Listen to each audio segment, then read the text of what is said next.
session, we shall continue to explore the nature of double entry accounting. For most transactions, you only need to remember two very simple rules and then apply these to the transactions you are entering. In our first session, you learned that transactions are entered as debits and credits to the accounts.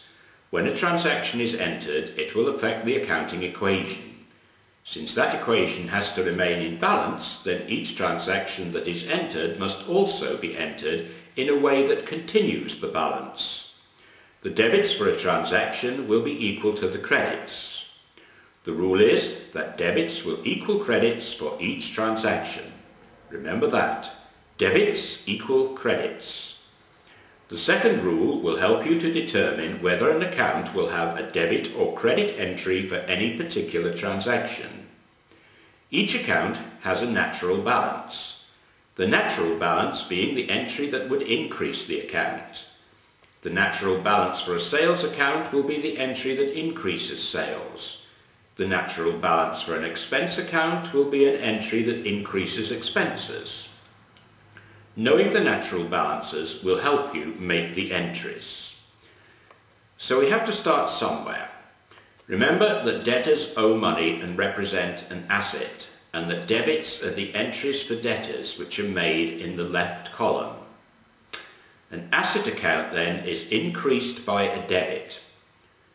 The first asset account that you usually meet in accounting is the cash account.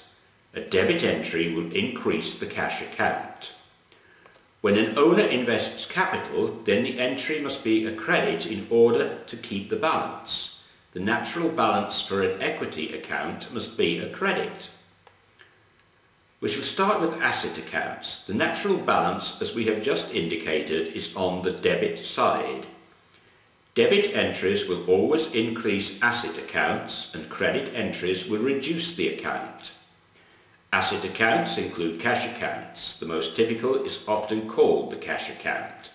But other asset accounts include premises, plant, equipment, and the account for debtors, which these days is referred to as accounts receivable.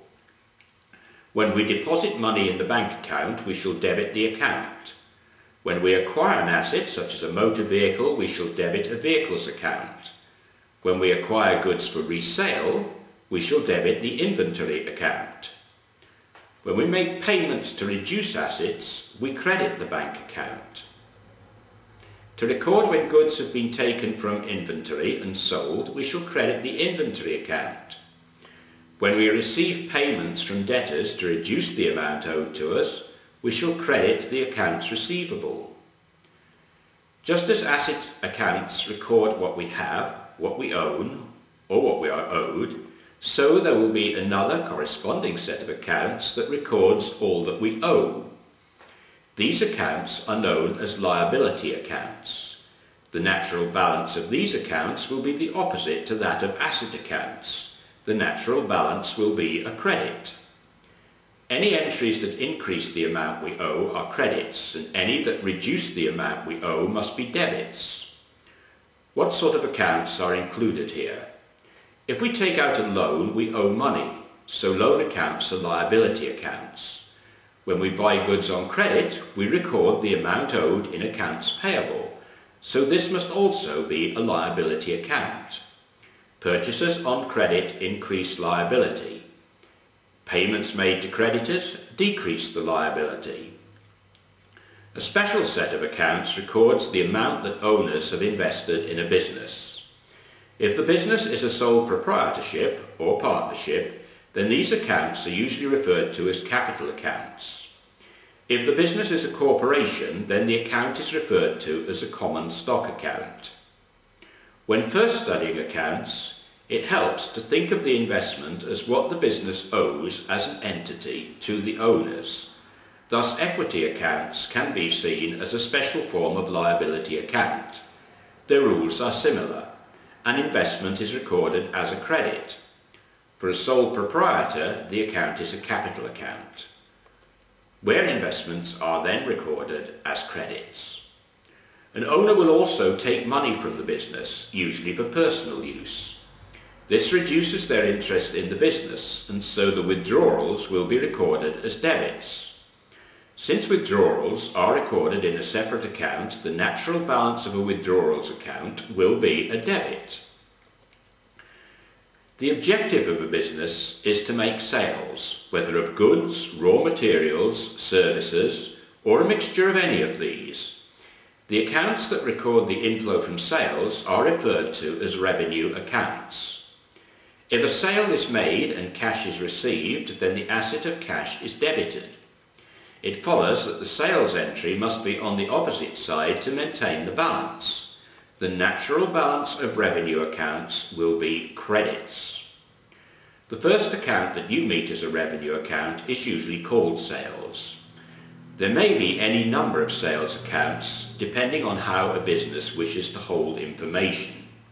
Sales accounts can be distinguished by area or by type. If a business is receiving rent for property or land, this income would also be recorded in a revenue account. If a business receives money from other investments such as interest or dividends, these are also revenue accounts. Sales increase revenues, and so sales will be recorded as credits. What will happen if goods are returned? If the return is accepted, then it will have reduced the revenue from sales. A return is therefore regarded as a debit. There is always a cost to running a business. The cost may be referred to as a business overhead. We record the costs of running the business in a group of accounts that we call expense accounts. Just as sales represent inflows into the business, so expenses will represent outflows. These outflows are recorded as debits, so the natural balance of an expense account is a debit. What are some typical expenses? The use of utilities such as electricity, water and gas, the use of a telephone, the use of office materials, and so on.